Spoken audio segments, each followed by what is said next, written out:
Is the price you're paying for therapy too expensive? We all know that therapy can be pricey, but how do we know if we're paying the right amount for the type of therapy that we're getting? And how do we know if our therapist is overcharging us?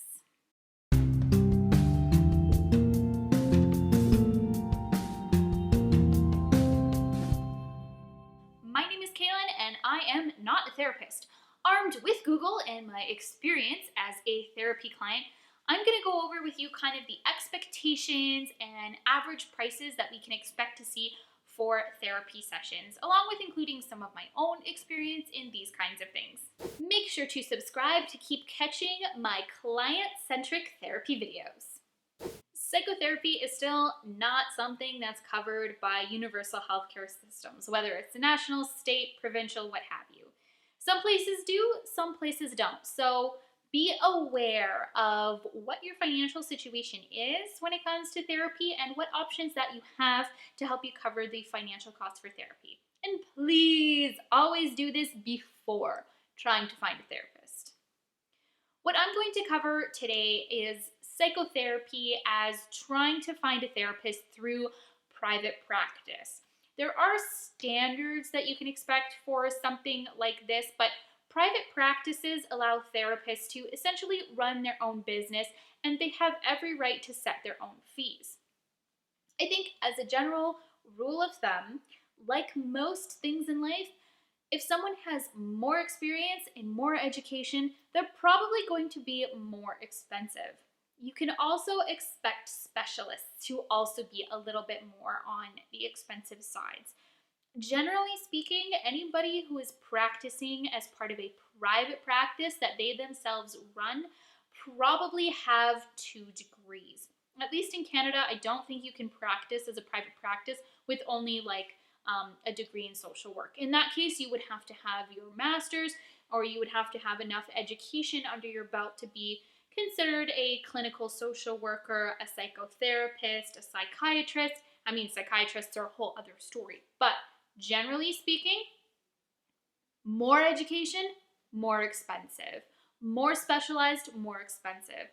I'm not sure how long someone has been practicing affects prices. That's not really something that I was able to figure out in my research.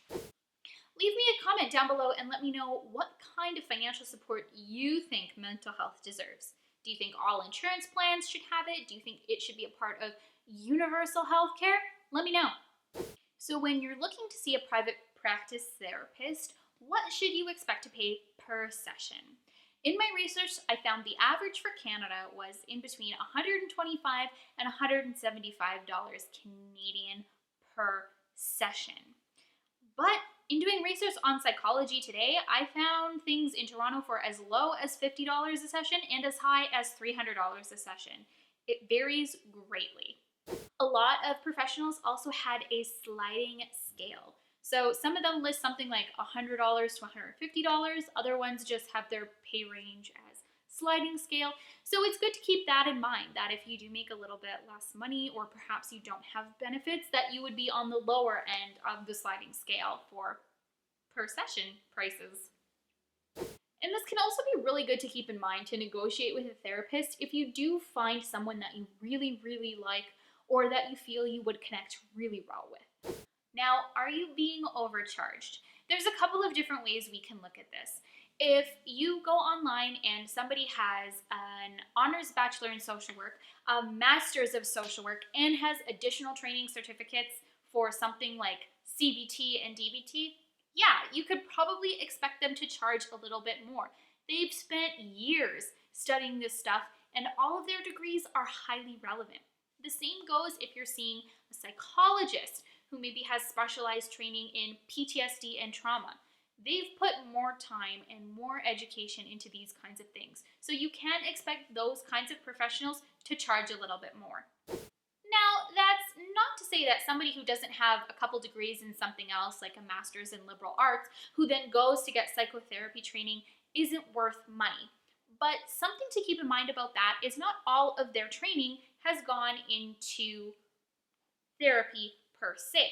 Now, something like that can be super important. Actually, if you're seeing an art therapist, then you do want somebody who has that kind of training. So I think a lot of this just takes critical thinking. What are you looking for? What kind of professional would you like to be seeing? Also, keep in mind that somebody who maybe has less credentials sometimes charges a little bit more, even though they maybe are charging more than somebody else. So make sure you're just taking a look. When you're looking for a therapist, just keep this in mind. Every therapist has the right to set their own per session fee, but see if that aligns with you. If you want to see somebody who is a specialist and you want to pay more for that, power to you. If you want to see somebody who is a social worker and has a broad, set of skills and they charge a little bit less and that works for you, power to you. At the end of the day, you need to make the decision that works best for you. If you find a therapist and you feel they're worth the money and you connect with them well, by all means, go for it. But if you're paying $200 a session and you leave each session every time kind of feeling worse, or you're constantly feeling like you're not making progress and you're starting to feel resentful about spending this money, that's probably a sign that this therapist isn't working for you or is not a good match. Or maybe you need to find someone who charges a little bit less before you get used to the idea of putting that money into therapy. It can be hard if you've never done it before to spend that kind of money on yourself.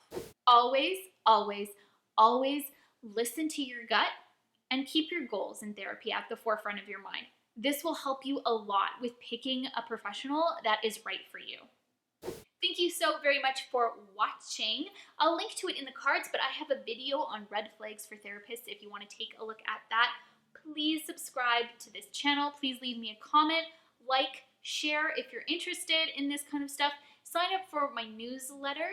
There is a link down below in the description. Thank you so much for watching. Cheers.